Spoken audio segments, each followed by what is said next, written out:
Welcome to the Big Picture Podcast. Today we're going to be focusing on the chapter on chemical bonding. With us today, Tracy. Hey there. Our co-host, Tracy. And also we have a special guest co-host with us today, JW. Hello, I'm glad to be here. JW here, you're going to be asking lots of great questions. Make sure we don't fly too fast, right? I'm going to ask a lot of questions, and you can fly, walk, or run. Either way, you're going to get questioned. Okay, chemical bonding. Where shall we begin? At the beginning.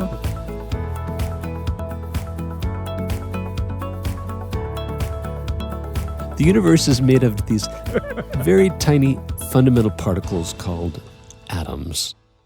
Atoms, we know by now, are very, very small, but they are a fundamental unit. And as we've learned, the atom itself is made of even smaller particles that we call Subatomic particles. Excellent. Subatomic particles. Name 3 subatomic particles. Electron. Proton. And Neutron. neutrons. Great. Just to make sure everybody's up to speed here, how is it that those subatomic particles are, generally speaking, organized within the atom? I'm going to jump right out and say that they are bonded. They're glued together, yes, somehow. By what force? By the electrical forces. And also the nuclear force, right? The nuclear force. Within the nucleus, right? But it's the electrical force that holds starts with L. The electrons. The electrons, excellent, orbiting that central nucleus. All right, so the model we've got here is that the electrons are whizzing around that atomic nucleus. When we talk about chemistry, we're talking primarily about those electrons and their behavior. And so when we talk about how it is that atoms can connect with other atoms, it's basically done by way of the electrons. And so in this episode, you'll notice we'll be focusing a lot upon the electrons. Good? I'm good. We're good? Sounds good. Good. All right. Here we go. The electrons behave as though they are arranged within a series of concentric shells. Concentric means they are all centered around the atomic nucleus. And in that first shell, you have a capacity for 2 electrons. And in that second shell, you have a capacity for 8. In the third shell, 8, and so forth. This is actually from earlier material we talked about. And we understand that how the notes are arranged on a musical score gives rise to the character of the song. Likewise, how the electrons are arranged around that atomic nucleus gives rise to the character of the atom. Eh? So let's start simple, shall we? Pick an atom, any atom. Fluorine. Good, hydrogen. So hydrogen has 1 proton in its nucleus, and it's surrounded by how many electrons? 1. 1 electron, right. And it's going to be found in that first shell. That 1 electron is going to be whizzing around in that first shell. Got that? Got it. All right. So you have kind of like a planetary model inside your head? Like there. I do. Yeah. All right. Now, what about helium? Would that be 2 electrons? 2 electrons, excellent, because there are 2 protons in the nucleus. So envision a helium atom now, and what you've got are 2 electrons whizzing around that nucleus. Now, where are those 2 electrons exactly? They're in the first shell. The first shell Or is the now... first orbital. Well, we won't go into orbitals. Sorry. The shell is actually a simplification of what you're talking about with orbitals. And what we're going to do today is a simplification of the simplification. We're leading toward what's called the electron-dot structure. And the electron-dot structure is a summary of the shells, which is a summary of quantum mechanics and atomic orbitals and all that juicy stuff from the earlier chapter. That we remember. Yeah, so we're just going to cut to the chase and get to the simple of simple models called the electron-dot structure. But it does require you understand that electrons are orbiting around the nucleus, right? Right. And it's helpful to know how many electrons are in each shell. Let's go to the third atom. Well, I'm going to ask a question, not having a science background. When you say orbiting, let's bring back the helium again. Helium? And we have the 2 electrons. When you say orbiting, are they orbiting on the same plane? So picture in your mind's eye Saturn and the ring of Saturn, would those two electrons be on the same plane as the ring of Saturn? Or would they maybe be perpendicular to each other? Or is orbiting just something, do you understand what I'm asking? Yeah, the picture that I keep in mind is one of a bunch of bees hovering around a sweet flower. Okay. They can go in randomly in 360 degrees around it. The variable you've got there is the radius that they would have from that sweet flower. Okay. So with the first shell, they're fairly close, angstroms, close to that sweet flower. So for the third electron now, for a lithium atom, which has 3 electrons, that third electron is going to come along, and it's negatively charged, and the nucleus is positively charged, and it would love to get to that nucleus, but what's the problem? There's 2 other electrons in the way. So that first shell is filled. It has a capacity for only 2 electrons, so that third electron can't go into the first shell. Guess where it goes? It has to go to the next shell. The next shell out being the second shell, which happens to have a capacity for 8 electrons. So that third electron jumps into the second shell. It's got a lot of room. There's room for 7 more electrons in there, but it's just 1 electron by itself in that second shell. So what we have here is called, wait for it, the electron configuration for a lithium atom. Okay, JW, you ready? I'm ready. Test time. Talk to our audience about the electron configuration of a lithium atom. The electron configuration for a lithium atom is different than the helium atom in that the third electron is now in its own shell. We need a cowbell. Okay. Ding, ding, ding, ding. Good job. You concur with that, Tracy? Yeah.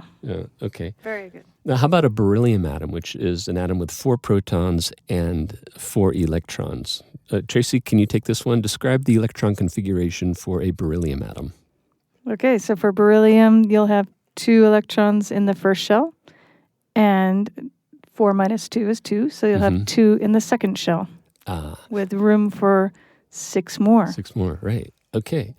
So that's the basic idea in terms of how, really basic, in terms of how the electrons are organized around the atomic nucleus.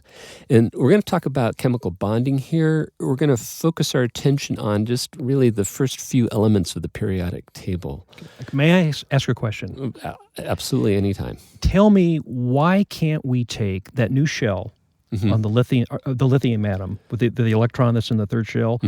Why can't that be put on the first shell? Why can't that reside on the first shell? Why can't we make that happen? Question. Yeah, if you wanted to take that third electron and squeeze it into the first shell, the universe would complain.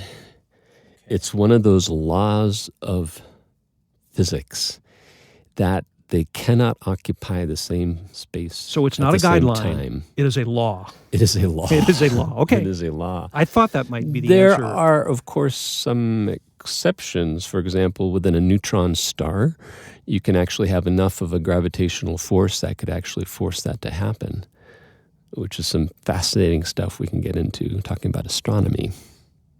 That's in a later chapter, in a later book, and we are upperclassmen when we cover that part. Yeah. Okay. Yeah. But we're going to talk about the bonding of some of the lowest mass atoms, specifically the ones in the first row of the periodic table.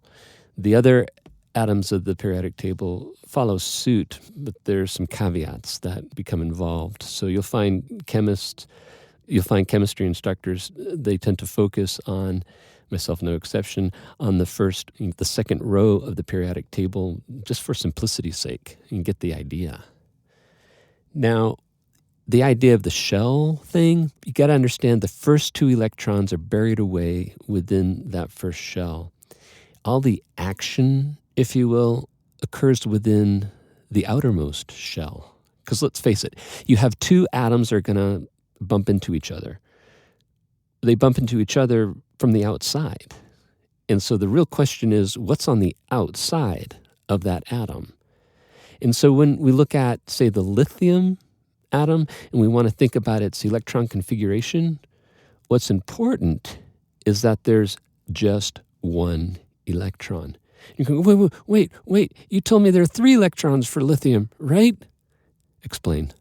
Why do I focus on there being just one electron for lithium?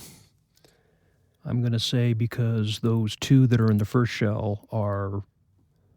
They're buried away. Yeah. That's what the electron-dot structure provides. Let's turn to the second page here. Aha.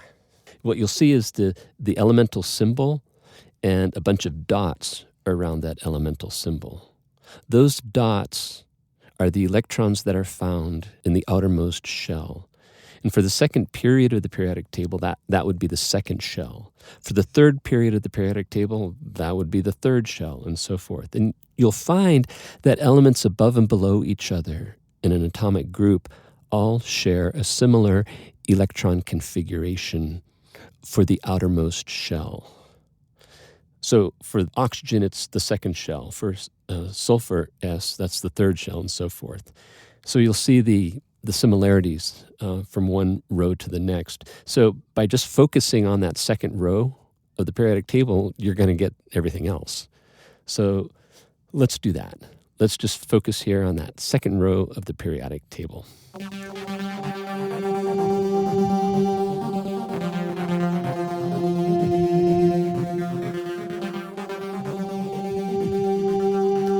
Okay, so let's describe the electron-dot structure for lithium. John, want to describe that? Well, since I can't see it, I'm going to pull the book a little bit closer to me. The electrons, well, it's two on the inner shell, one on the outer shell. Are the two on the inner shell shown? No. So it's just a Li with a dot. Okay. Right? And Tracy, how about the beryllium atom? What do you see there? I just see two dots, one on each side of the beryllium Be. Which raises a question. Why don't they have the two dots on the same side? Why are the two dots on opposite sides of that Be? Because we know electrons are negatively charged and they're going to repel each other. So they'll go as far apart as possible. Excellent. Okay, and I'll do the next one. It's boron, letter B for boron. And there are three dots around it. That means there are three electrons in the outermost shell of the boron atom. And note they're not paired together. They want to be as far apart from one another as they can. John, do the carbon. Carbon, 4. So the electrons, again, because they're negatively charged, repel each other, are north, south, east, and west. Yeah. And, of course, in 3 dimensions, it would be a tetrahedron. Oh, I'm sorry, jumping ahead. We'll talk about that later. Now we get to the nitrogen. And with the nitrogen, the electron-dot structure, you got 5 electrons. Now, what was the capacity for that second shell? The capacity is 8. 8. All right. And so here's the deal. What we find is that those shells have room for electrons, but those rooms are akin to seats on a school bus. You know those double seats on a school bus? And the kids are piling into the school bus, and say there are 4 double seats. Initially, the kids, they want their own seat. But then enters the 5th student. They see all the seats have somebody else in it. Decision time. It's like in the airplane, right? Yeah, Just don't look at the person when they're walking down the aisle. And somebody's got to pair up, right? So if you envision this shell as a bunch of double seats, you'll understand what's going on with the nitrogen atom. That 5th electron coming in has to pair up with another electron. And how that happens, it's fascinating, because you expect that the 2 electrons are going to be repelled by each other. They're both negatively charged, and indeed that happens. But the electrons have another property called spin. They're like little tops, and they can spin. And they can spin clockwise, or they can spin counterclockwise. And from physics, we know that whenever you take a charge and move it, you generate magnetic field. Oh, I never would have. I did not know that. A magnetic field. Excellent. You generate a magnetic field. And so if your electron is spinning clockwise, you'll have north and south one way. But if it's spinning counterclockwise, it'll be flipped. You'll have south and north, the opposite orientation. So how is it that electrons can sit together in the same seat? The answer is they spin in opposite directions. So sometimes you'll find the electrons are represented not by dots, you'll find they're represented by arrows. And if you have two electrons next to each other, you'll have one pointing up and the other pointing down. It's simply referring to the spin of those electrons. So the electron configuration for nitrogen, it gets bizarre. You've got, think of it as 4 double seats, and in 3 of those seats you have just a lone electron. And in one of those seats you have a pair of electrons spinning in opposite directions. Right? So if you can get nitrogen, you can get oxygen. JW, you want to describe the electron configuration for an oxygen atom? It's going to be 6 electrons. Yeah. But wait, oxygen has 8 electrons, does it not? But remember, the first 2 are on the first. Okay. It's 6 electrons on the outer shell. We have 2 next to each other, and we have 2 singles. Okay, so we have 2 pairs and 2 singlets, right? Listen to that terminology. It's going to come in later.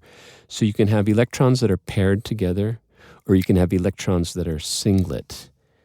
And for the fluorine, you've got total 7 electrons. Envision 7 electrons jumping into that school bus. You're going to have 6 of them that are paired up, and 1 is got the seat all by themselves. So for a fluorine atom, you'll have 1 singlet and 3 pairs. And then you have the neon, which has a total of 10 electrons. 2 electrons will be in the first shell. Those 8 electrons in the second shell, they fill up every seat available. So no singlets in the neon. No singlets in the neon. They're all paired. So that's the electron-dot structure. It's a shorthand notation on how it is that the electrons are organized within their shells. Okay, question. You had mentioned, and maybe I misunderstood, but you mentioned that arrows where there was an indication of arrows pointing up and down. Sometimes we'll use arrows to represent an electron as opposed to a dot. Okay.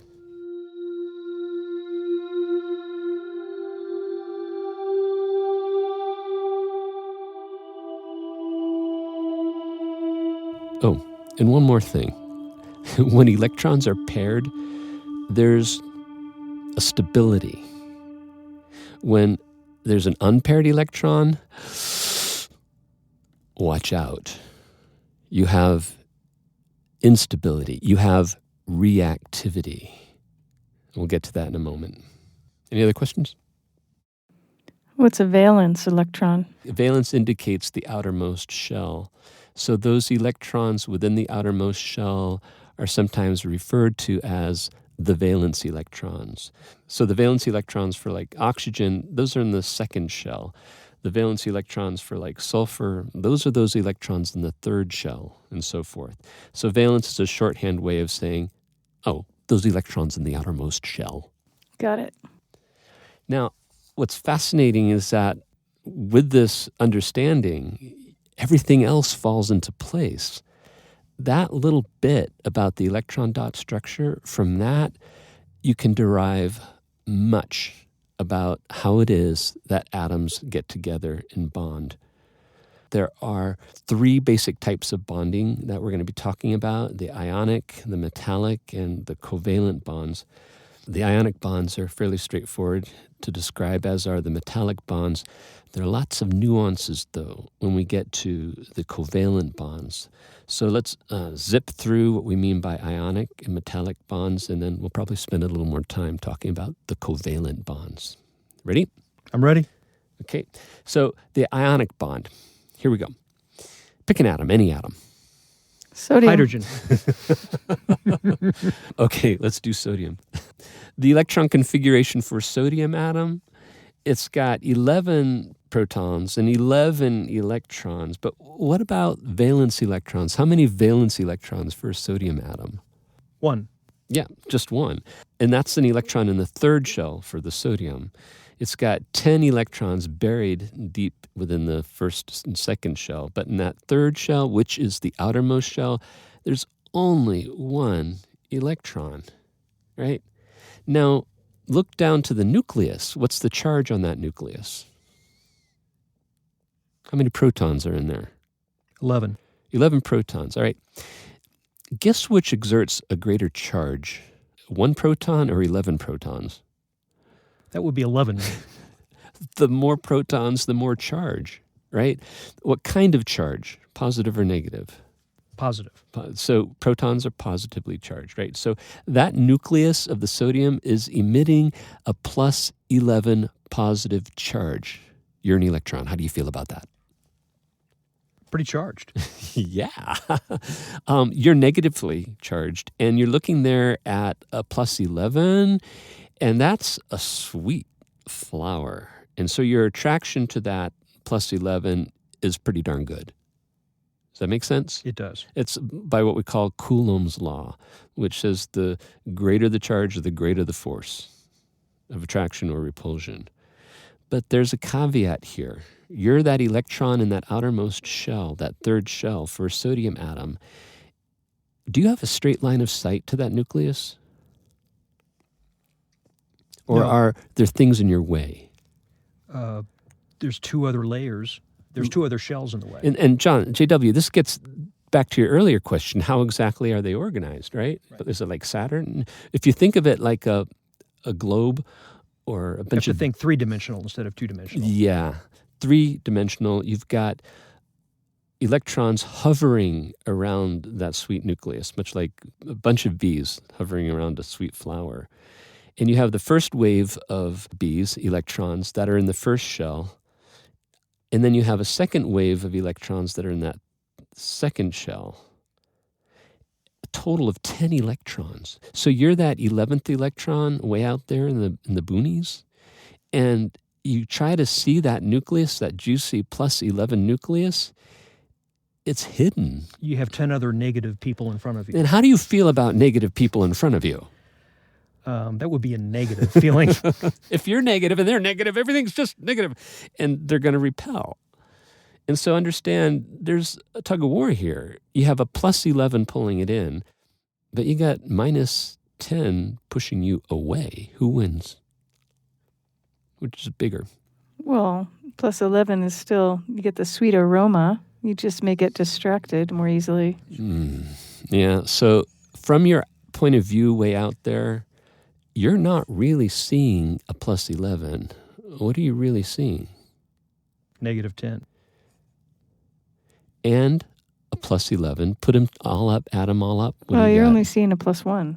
So the net of what you're seeing, you have 10 electrons pushing you outward, and you have 11 protons pulling you inward, right? I'm with you. Here's the deal. You got to think of it from the point of view of the electron. How's it feel to be that electron? From that electron's point of view, when it looks down to the nucleus? Well, these electrons in the first and second shell are negating the nucleus. Yes, but not completely, because the nucleus is still plus 11. Consider if that nucleus were plus 10, there'd be no reason for that third shell electron to be there, right? You've just described a neon atom, right? But for a sodium atom, you've got 11 protons. So it's loosely held there. Loosely held, not strongly held. Okay. Yeah.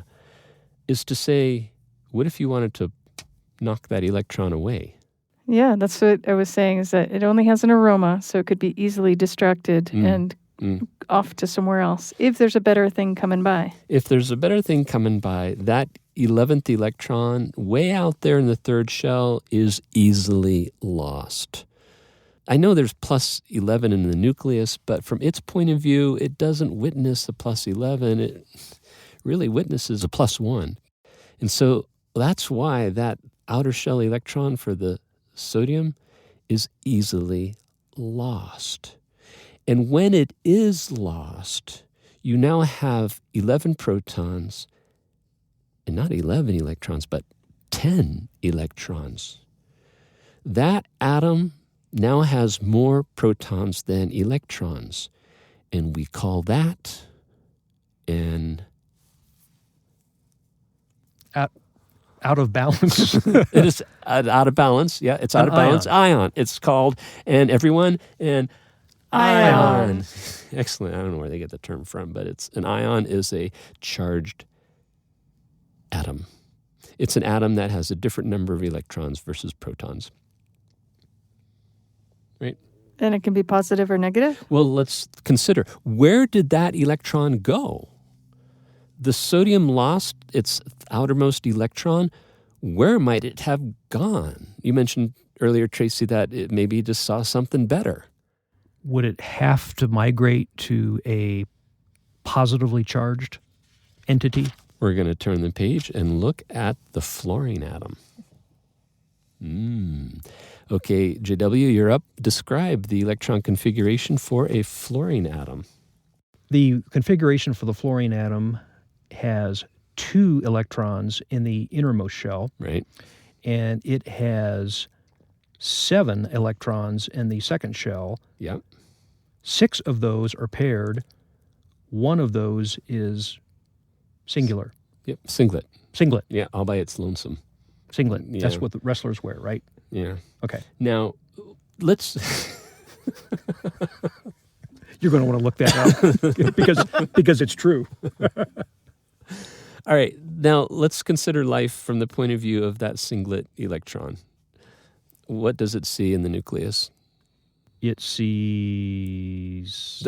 I'll tell you right out, there's a +9 in the nucleus because there are 9 protons. But how many electrons are in between that electron and that nucleus? Remember that electron is in the second shell. Yeah, I'm just 2.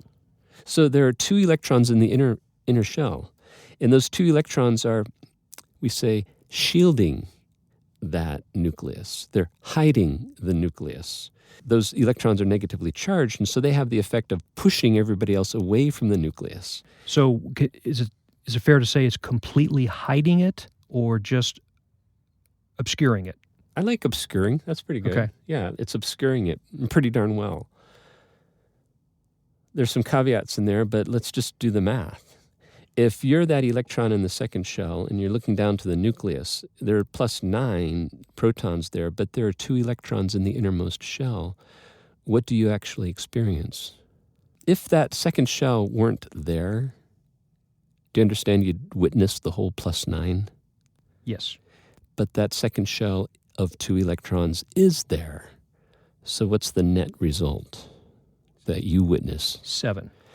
So there you are, an electron in a fluorine atom in the second shell, looking down toward a +9 nucleus. You don't see a +9. What you actually see is a +7. Yeah. All right. What was it that electron witnessed when in the sodium atom when it looked down to the nucleus? Remember? I recall 1. It was a +1. All right. So here's this sodium atom walking along one day, minding its own business, and a fluorine atom comes scooting by. And that outer shell electron of the sodium looked up, and it saw a free vacant position there that had what we call an effective nuclear charge of +7. Now, you're an electron and you have your choice. You can stay with a +1 or you could go to the +7. What are you going to do? 7 is a winner. Give me a 7, 7, 11. 7 is the winner. I'm going to go 7. 7. So we asked earlier, well, where did that electron go? That sodium atom, it lost the electron. The electron's not just going to go off on its own. There's going to be a reason it goes. And we're now talking about the reason it left, because it saw something more attractive within the fluorine atom. So recognize, for the fluorine atom, it's now gaining an electron. And Tracy, after it gains that electron, what kind of accounting do we have? The outer shell second of shell. valence electrons, it's full. It's full. They're all paired up. They're all paired so up. there's 8. And that adds up to what we call some stability. And is it an atom or an ion? It's got to be an ion because it has more negative charge than the 9 protons. So now it has 10 electrons, so it has 1 negative charge. Therefore, ion bonding. Ah. That phenomenon. Okay. So we're so close. We're just so close. So that electron jumps from the sodium to the fluorine, and the fluorine turns into an ion. Now, as the fluorine turns into an ion, it's gaining an electron, so it's now what we call a negatively charged ion.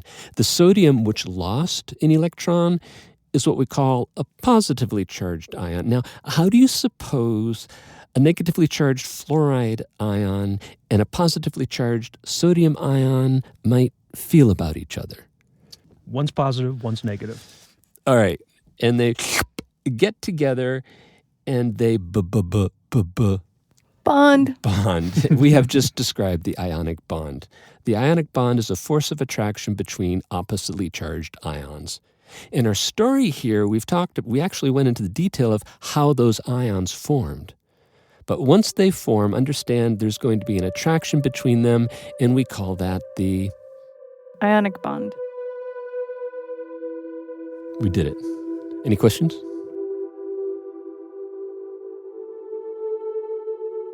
No.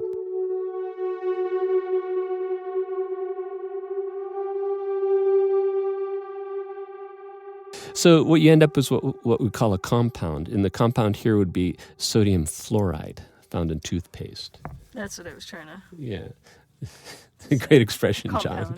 And if it were a chlorine atom, sodium giving its electron away to a chlorine atom, you'd have a sodium ion and a chloride ion, and you get sodium chloride.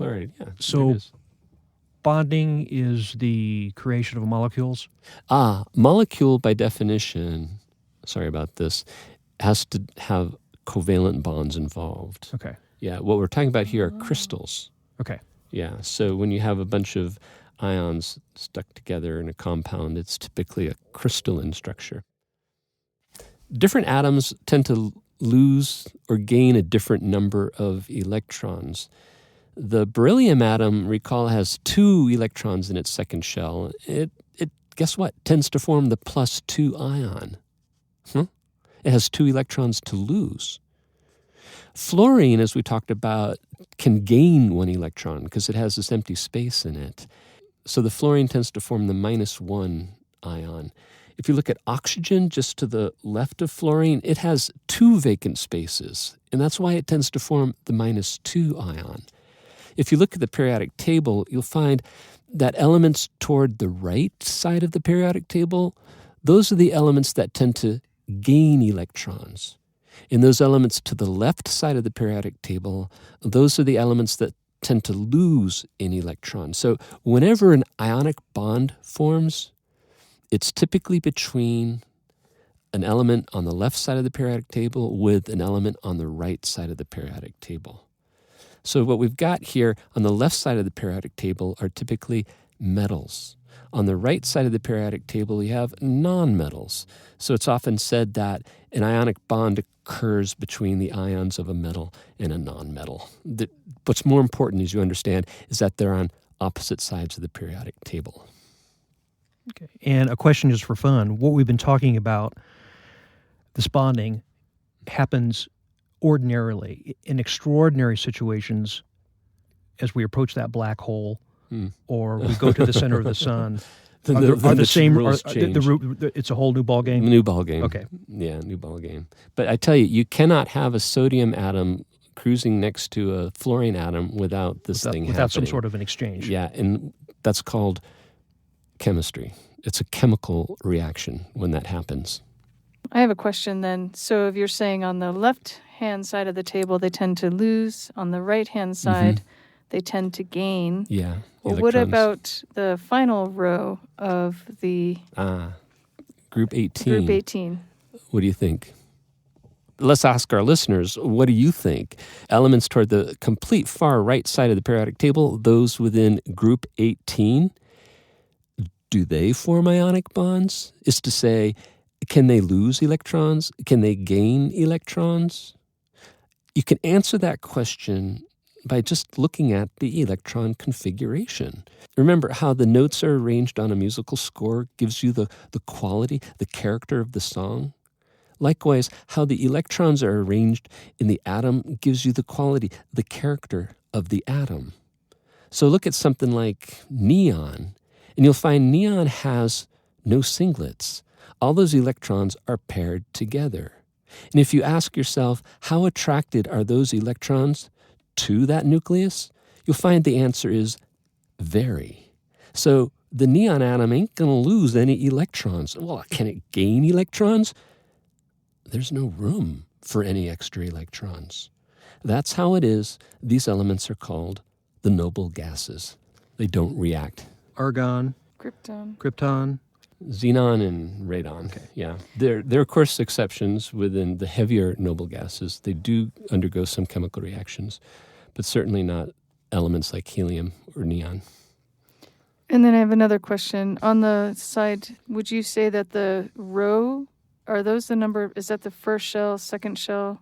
Does the row correspond to the shells? Yes. So for the periodic table, each horizontal row corresponds to a shell. The first row corresponds to the first shell, second row to the second shell. And remember, the first shell has a capacity for 2 electrons. Look carefully at that periodic table. You'll see there are 2 elements in that first row. What was it for the second shell? 8. 8. Okay, 8. Take a wild guess how many elements there are in the second period. 8. There are 8. Yeah. So there's your periodic table. So the row is called a period. Yeah, a row is called a period for reasons we talked about earlier.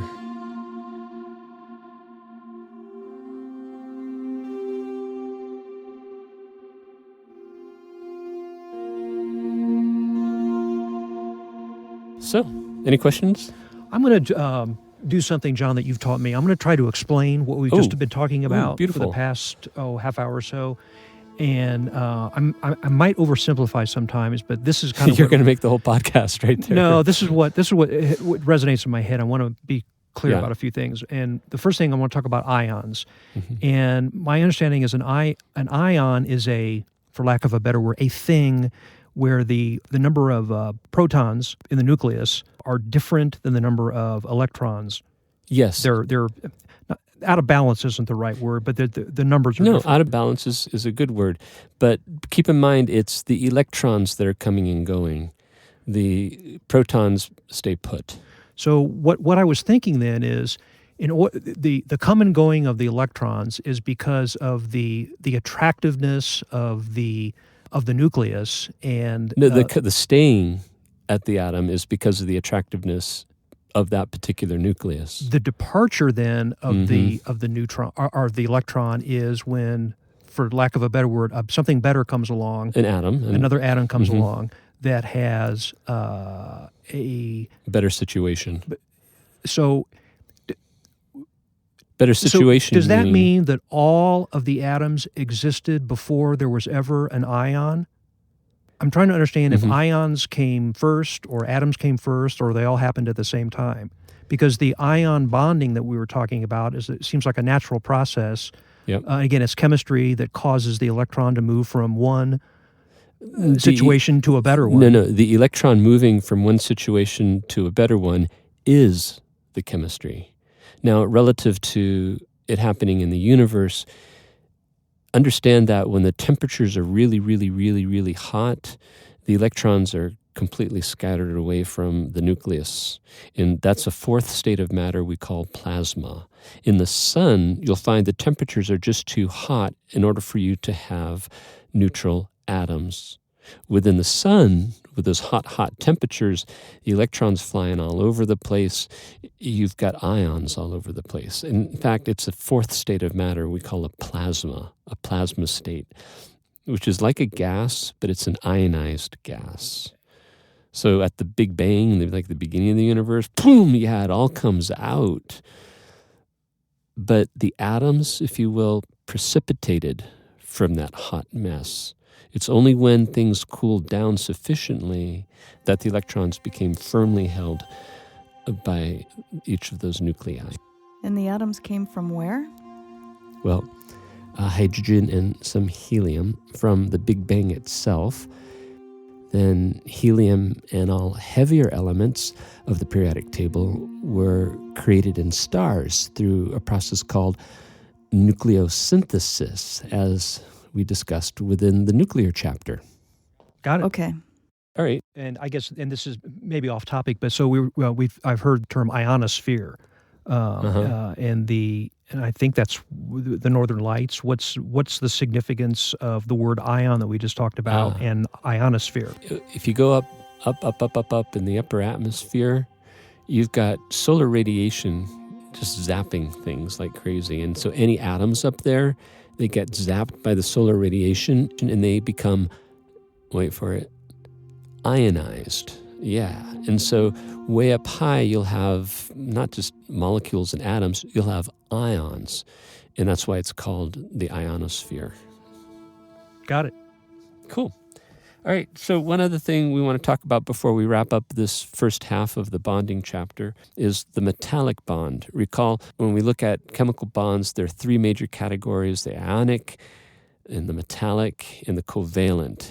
The metallic, you'll find, is much easier to describe even than the ionic. So let's spend just a little bit more time to wrap up this episode talking about the metallic bond.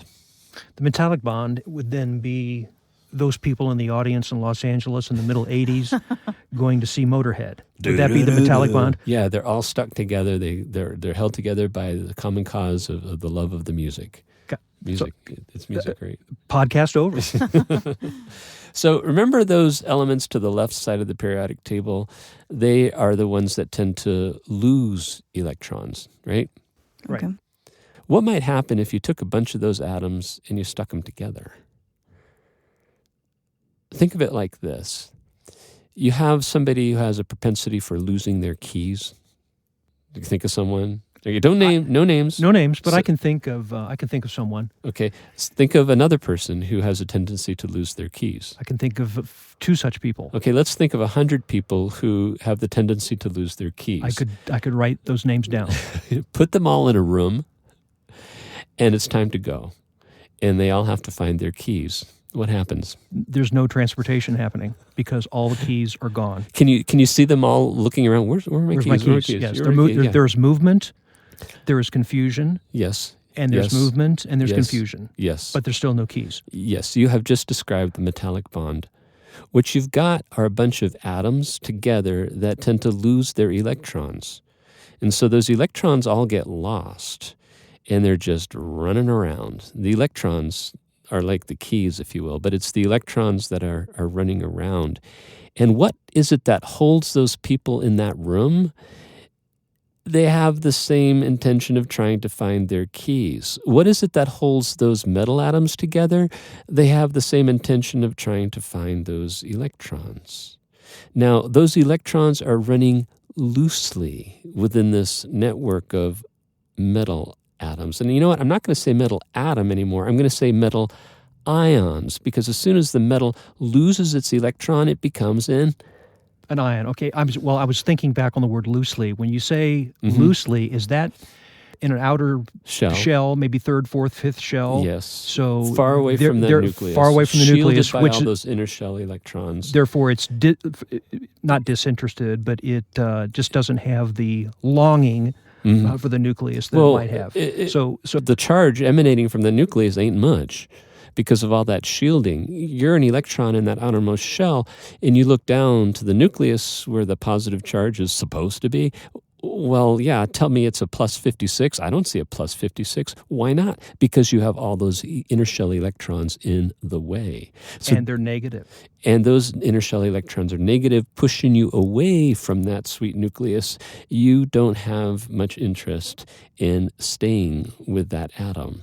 And that's how it is for these metals. You find those outer shell electrons are easily lost, just like keys can be easily lost.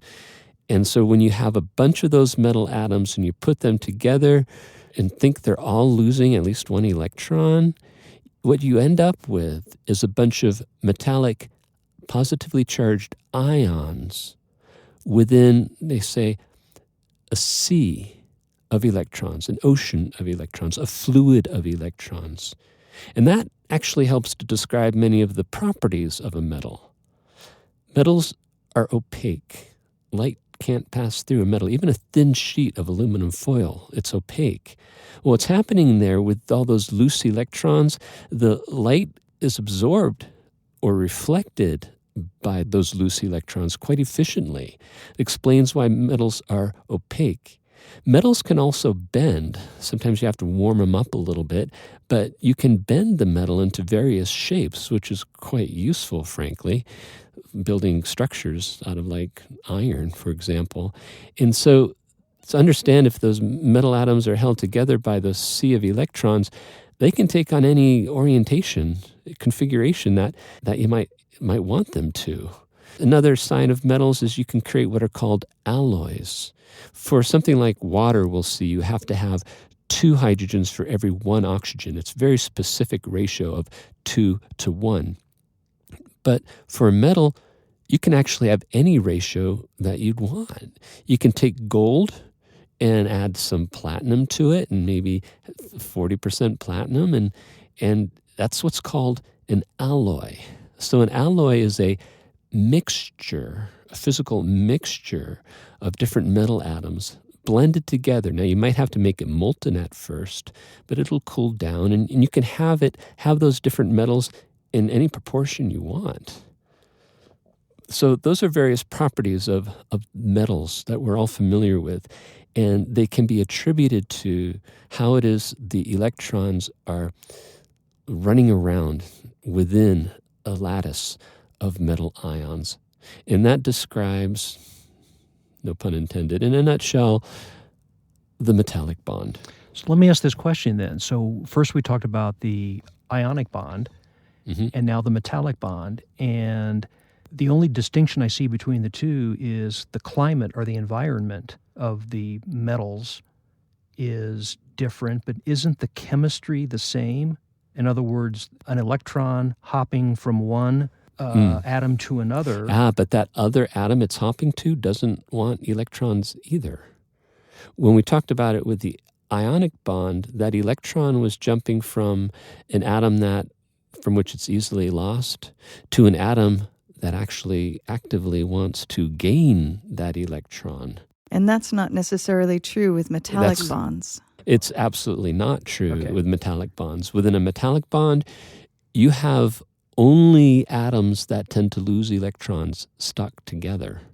Only atoms that tend to lose electrons. So if one atom loses the electron, where's it going to go? The answer is nowhere. And it ends up loose within this, what we call an ocean of electrons, a fluid, if you will. And that explains how metals conduct electricity so well, because of that ocean of electrons. I just had an aha moment. The electricity going down a copper wire is just the electron kicked down the road, and it's a little bit easier with gold, a little bit less easy with silver, a little bit less easy with copper, and a little bit less easy with aluminum. So different metals have the different properties. Sure. They're similar, but you'd expect differences between the two. And even down to their color. Gold is able to absorb certain frequencies, and that's why the gold comes out its particular color. So yes, there are certainly differences, but the similarities are significant in that how it is those metal atoms are held together. That wraps up this episode of the Big Picture Podcast on chemical bonding. We've covered ionic and metallic bonds. In the next episode, it'd be very appropriate that we go into the big one, the covalent the covalent bond. We'll leave a whole episode to that. JW, we want to thank you for joining us here as a co-host. Thanks for having me. I appreciate it. All right. Thank you, Tracy. Thanks, JW. I loved all your questions. Good chemistry to you. Good chemistry to you. Our theme music by Zach Jeffrey. Musical flourishes by C-Pro Music. Production assistance from Greg Simmons and John Wright. A note of appreciation to all instructors using Conceptual Academy. Thank you for your support. And to the hardworking student, our thanks to you as well for your learning efforts, which we see as the path to making this world a better place. And to you, the casual listener, we're so excited to have you with us. Welcome to our Conceptual Academy learning community. For show notes and more, please visit conceptualscience.com. Good chemistry to you.